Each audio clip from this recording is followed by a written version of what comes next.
မေယုံကြည်မျှော်လင့်နေအမေပြန်လာဖို့အမြဲတမ်းဆောင်မျှော်နေရဲ့ဆက်သူတွေချာအမတရားများပြောင်းခွဲသွားကိုလုံးရမယ်ယုံကြည်ရမယ်ဘဝကဘာမီလောင်နေတဲ့ခဏတော့ကြောင့်လက်မောင်းခံ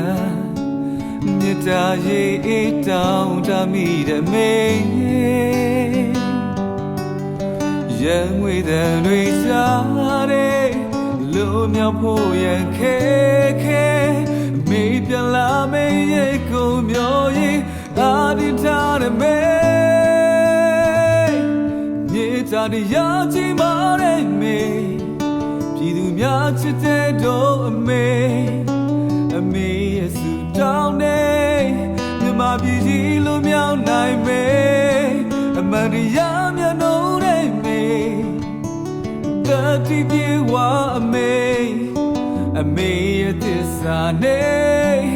အာနမတရားနိုင်ယူမေရဲ့လုံးနေတဲ့အမေသားသမီးများရှိပါတယ်အောင်မြင်တဲ့ဒီအရာ